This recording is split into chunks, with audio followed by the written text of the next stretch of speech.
এই বাচ্চাটা যেন আমাদের দিয়ে দেয়, সয় সম্পত্তি কিচ্ছু চাই না, আমরা পরীক্ষিত ভাবে মানুষ করবো বাচ্চাটারে। ওইখানে থাকলে নিরাপদ না, বাচ্চাটারে কয়েকদিন পর মেয়েরা ফেলে, মেয়েরা কেউ মারা গেছে, বাচ্চাটা যে আর আমি কি আশা রাখতে পারি রাষ্ট্র দাঁড়াবেন? আমি জেলা প্রশাসক মহোদয়ের দৃষ্টি আকর্ষণ করছি।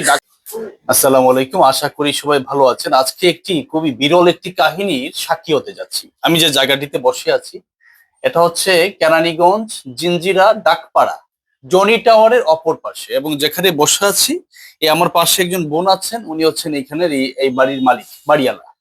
বিষয়টি হচ্ছে, আমি রাষ্ট্রের অভিভাবকদের কাছে আমার প্রশ্ন, কাহিনীটি খুবই করুণ, আশা করি আপনারা সবাই এই ভিডিওটি দেখবেন এবং রাষ্ট্রের দায়িত্বপ্রাপ্ত ব্যক্তিবর্গ যারা আছেন, রাষ্ট্র থেকে দায়িত্বপ্রাপ্ত সেই মহোদয়ের দৃষ্টি আকর্ষণ করব যে একটি মেয়ের পাশে দাঁড়াবেন, একটি অসহায় মেয়ের পাশে দাঁড়াবেন।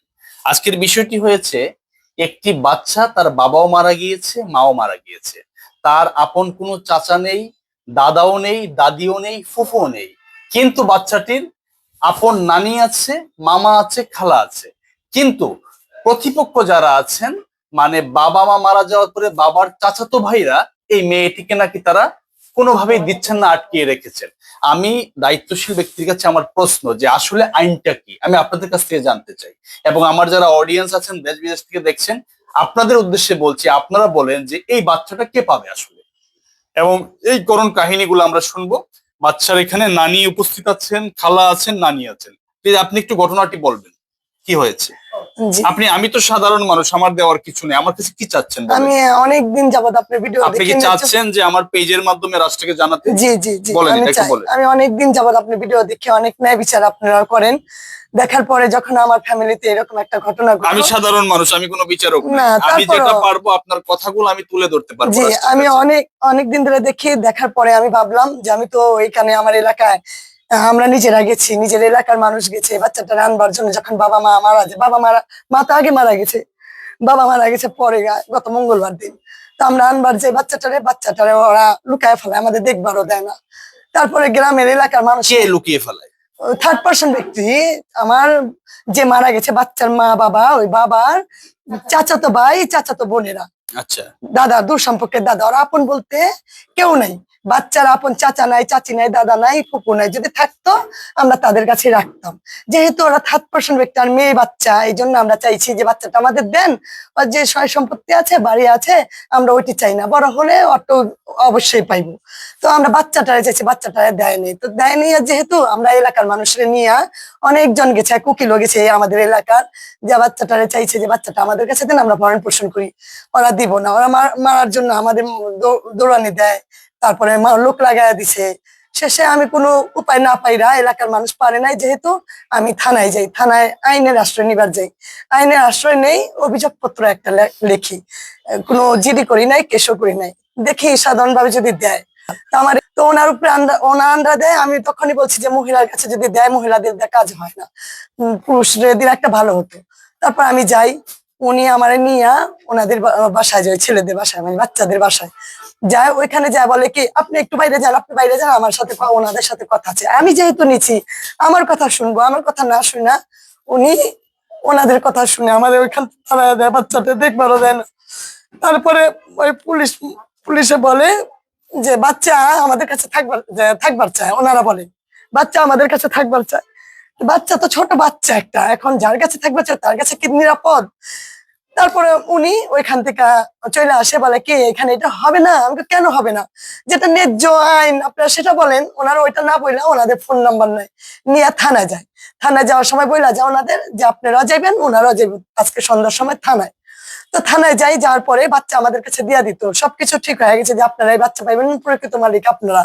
যখন বাচ্চাটা আমাদের কাছে দিব, তখন ওই বাচ্চার বাবার ফ্যামিলি থেকে, বাচ্চার আপন কে আছে এখানে বলেন তো, উনি কে? বাচ্চার আপন নানি, এটা বাচ্চার আপন খালা, এটাও খালা, আমি এই বাচ্চার নানির বোন। আচ্ছা, ওনারা যেহেতু কথা বলতে পারে না, এই জন্য আমি কথা বলতেছি। আচ্ছা, এখন আমার প্রশ্ন হলো, এই বাচ্চা, মেয়ে বাচ্চা তো যেহেতু বাবা মা নাই, সে তো কারো কাছে নিরাপদ না। এখানে যেহেতু যদি আপন ফুফু থাকতো, আপন চাচা থাকতো, সেটা একটা বিষয় ছিল, দাদা দাদি থাকতো, তাও ঠিক আছে। কিন্তু যেহেতু এখানে নানি, খালা, মামারা আছে, এই বাচ্চাটা তো তারাই পায়। আমি আমি যেটা করতে পারি, আমি দেশ এবং বিদেশ থেকে যারা দেখছেন, আপনারা দেখছেন একজন বোনের আকুতি, একজন মায়ের বাচ্চাটা যেন আমাদের দিয়ে দেয়, সয় সম্পত্তি কিচ্ছু চাই না, ওরা পরীক্ষিত ভাবে মানুষ করো বাচ্চাটারে। ওইখানে থাকলে নিরাপদ না, বাচ্চাটারে কয়েকদিন পর মেয়েরা কেউ কি মারা গেছে, বাচ্চাটা যে আর আমি কি আশা রাখতে পারি রাষ্ট্র দাঁড়াবেন? আমি জেলা প্রশাসক মহোদয়ের দৃষ্টি আকর্ষণ করছি, ঢাকা জেলা, আমি মাননীয় পুলিশ সুপার মহোদয় ঢাকা জেলার দৃষ্টি আকর্ষণ করছি।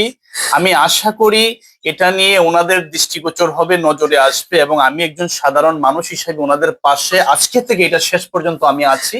কিন্তু আমি চাই যে একজন অভিভাবক আমার সাথে এই বিষয়ে অ্যাড হবে, এবং এখানে কেরানীগঞ্জের যারা সুশীল নাগরিক আছেন, এইখানে যারা স্থানীয় নেতৃবৃন্দ আছেন, আপনাদের দৃষ্টি আকর্ষণ করছি, আপনারাও ওনার পাশে দাঁড়াবেন। আমি দাঁড়িয়েছি, আপনার পরিচয়টা একটু দিবেন এই জায়গার, আপনার নাম সহ, আপনি স্থানীয় কিনা সবকিছু জি একটু জি, বলবেন। এটা আমার বাবার বাড়ি, এটা আমার বড় বোন, হ্যাঁ। বড় বোনের নাতনি, আমার নাতনি। হুম। যেহেতু আমার বড় বোন অসুস্থ, মেয়েটা মারা গেছে পর থেকে কথা বলতে পারে না, এই জন্য আমি কথা বললাম, কিন্তু আমাদেরই তো নাতনি, হুম। আমাদের এই নাতনি। আমার নাম হচ্ছে শেফালি আক্তার, আমি এইখানকার মেয়ে, কেরানীগঞ্জের মেয়ে। আমার বিয়ে হয়েছে কি বলে এটা, খিলগা তিলপাপাড়া। হুম। আহ এই অ্যাড্রেসটা একটু বলবেন। এটা হচ্ছে গ্রামের নাম ডাকপাড়া জনি টাওয়ার, কেরানীগঞ্জ, জিঞ্জিরা। আপনার বাবার নাম কি? আমার বাবার নাম মৃত মোহাম্মদ গিয়াসউদ্দিন। কার বাড়ি বললে চিনবে এটা লোকজন? এটা নুর ইসলাম কমান্ডারের বাড়ি বললো চিনবে, বা কাল্লু মিয়া দিবার কারখানা বললো চিনবে। কমান্ডার ছিলেন? জি জি, নুরুল ইসলাম কমান্ডার। নুর ইসলাম কমান্ডার। আপনারা দেখতে পাচ্ছেন নুরুল ইসলাম কমান্ডার সাহেবের এই যে ওনার চাচাতো বোন, এবং ওই যে আরেকটি বোন এখানে আছেন, তাই না? আপনারা তো জি আপন জি, বোন। আমার আপন বোন। আচ্ছা, আমরা যেটা করব আজকের এই প্রোগ্রামের মাধ্যমে, এই ভিডিওটি আমরা আশা করি উনি যেহেতু বলেছেন আমার পেজে আপলোড করতে, আমরা এটা আমাদের পেজে আপলোড করে দিব। আমি অপেক্ষায় থাকবো যে কোনো একজন দায়িত্বশীল ব্যক্তি এগিয়ে আসেন কিনা আমার সাথে। অন্যথায় আমরা যদি এভাবে সামাজিক ভাবে না হয়, আপনারা তো চেষ্টা করেছেন, আমিও একটি চেষ্টা করব, চেষ্টা করার পরে যদি না হয়, আমি যদি আপনাদেরকে নিয়ে ঢাকা জেলা প্রশাসক মহোদয়ের কাছে যাই এবং কোর্টে গিয়ে মামলা করি, আপনারা যদি মামলা করেন, এবং আপনারা মামলা করার ক্ষেত্রে আমি যেহেতু আমাদের অনেক জায়গায় আমার পরিচিতি আছে, আমি যদি ভালো অ্যাডভোকেট দিয়ে আপনাদেরকে আইনি ভাবে আপনাদের সাথে আমি লড়ি, সেটা করতে আপনারা রাজি আছেন? জি জি, যদি বাচ্চা এইভাবে না দেয়, হ্যাঁ, আপনারা মামলা করতে রাজি আছেন? আপসে যদি না দেয় আমি মামলা করবো, তাও আমি বাচ্চা চাই, বাচ্চারে চাই, আর কিছু আচ্ছা, চাই না। আপনার সাথে আমি আছি। আমি দর্শকদের উদ্দেশ্যে বলছি, আমরা খুব 2-4 দিনের ভিতরে একটা পর্ব আমরা দেখব, সামাজিক ভাবে ওনাদের সাথে কথা বলবো যে প্লিজ এটা আপনারা অন্যায় করছেন, আপনারা মেয়েটি দিয়ে দেন, এটা খুবই অন্যায় হচ্ছে। যদি ওনারা আমাদের কথা না শুনেন এবং কোনো ধরনের ক্ষমতার অপব্যবহার করতে চান, আপনাদেরকে স্পষ্ট বার্তা দিচ্ছি, আমরা এটা নিয়ে যেখানে যেত সেখানে যাব, যত দূর যেতে হয় আমরা আইনের দ্বারস্থ হবে, প্রয়োজনে সাংবাদিক সম্মেলন করা হবে, পুরো রাষ্ট্রকে জানানো হবে, কিন্তু আমরা মেয়ে চাই, এক কথায়। সেই দিন বাচ্চাটা দিয়ে দিত, যখন ওই ফোন দেওয়া হয়েছে থানার ওসিরে, তখনই তখনই তখনই মানে বলে কি যে আপনারা যান গা, আপোষ ভাবে যদি নিতে পারেন নেন। আমরা কার সাথে আপোষ করব, ওদের সাথে কিভাবে আপোষ করবো, ওরা তো আমাদের কোনো কথাই শুনে না। আচ্ছা, আমি অডিয়েন্সের কাছে জানতে চাচ্ছি, এবং আমার এই ভেরিফাইড পেজের সাথে রাষ্ট্রের অনেক এসপি মহোদয়রা আছেন, ডিসি মহোদয়রা আছেন, অনেক ইওনো আছেন, ম্যাজিস্ট্রেট মহোদয় আছেন, আপনাদের কাছে আমি ছোট মানুষ, আমার প্রশ্ন, আপনারা এই কথাগুলো শুনে আপনারা একটু কমেন্টে অনুগ্রহ করে বলবেন যে এই বাচ্চাটার নানি, মামা, খালা জীবিত, বাবা মা মারা গিয়েছে, আপন দাদা দাদি নেই, ফুফু নেই, বাবার চাচাতো ভাইরা আছে, এই বাচ্চাটি আইনি প্রক্রিয়ায় মালিক কে? আপনাদের কাছে আমার প্রশ্ন, এটা আপনারা জানাবেন।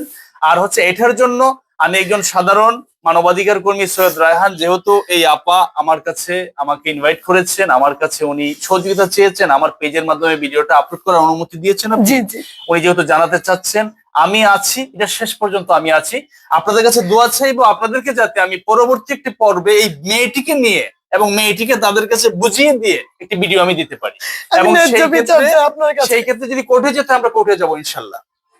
আমি ন্যায্য বিচার চাই, আর কিছু জানি, মেয়েটা চাই সয় সম্পত্তি ওরা খায়, তো মেয়েটারে চাই মানুষ করার জন্য। এই নানু, মেয়েটির নানু কিচ্ছু চাচ্ছেন না, মেয়েটিকে চাচ্ছেন, মেয়েটিকে মানুষ করতে চান, যেহেতু বাবা। আপনি কিছু চাচ্ছেন না, বলেন আপনার চাওয়াটা কি? আমার নাতিনেরে চাই আমি, হ্যাঁ, আমার মেয়ে আছে, ছেলে আছে, হ্যাঁ, আমি পালুম, হ্যাঁ। আর ছেলে মেয়েরা দেখশুন করবো। আপনার এই নাতিনের মা বাবা মারা গিয়েছে? হ্যাঁ, আর এই যে বছর খানি বলছে গত মঙ্গলবার দিন মারা গেছে। গত মঙ্গলবার দিন জামাই মারা গেছে। আর বছর খানি আগে মারা গেছে। মারা গেছে মেয়ে, তো তখন মারা যাওয়ার পরে নাতিনটা বাপের কাছে ছিল। বাপি রাখছে যে আমি বাপি রাখছে, আমি একা থাকুন। আচ্ছা, বিষয়টা হচ্ছে যে 1 বছর আগে মা মারা গিয়েছে, তো মা মারা যাওয়ার পরে আমরা চাইছি, যেহেতু হ্যাঁ। বাবা জীবিত আছে, সেই ক্ষেত্রে বাবার কাছে মেয়েটা থাকবে, এটাই নিয়ম, যেহেতু তার বাবা আছে। কিন্তু দুঃখের বিষয় হলো গত মঙ্গলবারে 23/12/2025 তারিখে বাচ্চাটির বাবা মারা গিয়েছে। এখন পর্যন্ত বাচ্চাটিকে এই বাবার চাচাতো ভাইরা তারা কেন আটকে রেখেছে এটা আমার জানা নেই।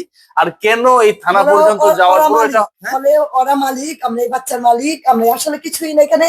ওই যে সম্পত্তিটুকু আছে, ওর বাবারে তো অনেক অত্যাচার জুলুম করছে, দেয় নাই, যেটুকু আছে এখন ওইটি নিয়েই চলতেছে। আমরা সম্পত্তির বিষয়ে আমরা যাব চাই না, না সম্পত্তি। আমরা চাই মেয়েটা জি, জি। নিরাপদ জায়গায় চলে আসুক। ওর বয়স কত? 8 বছর। 8 বছরের একটা মেয়ে বর্তমান যমুনা খুবই খারাপ, হ্যাঁ খুবই খারাপ, আমি তো এটা আর বলা বিশ্বাস লাগে করি না, এই বিশ্বাস দুনিয়ার কাকেই করা যায় না। আর মেয়ে বাচ্চা।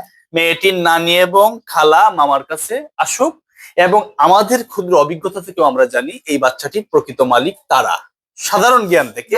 কিন্তু তারপরও অডিয়েন্সরা বলবেন যে কারা মালিক, হ্যাঁ এই বাচ্চাটি কে পাবে। তারপরও আমি আছি ওনাদের পাশে, প্রয়োজনে মামলা পর্যন্ত যদি হয় আমি ওনাদের সাথে থাকবো ইনশাল্লাহ। সবাই ভালো থাকবেন, আসসালামু আলাইকুম।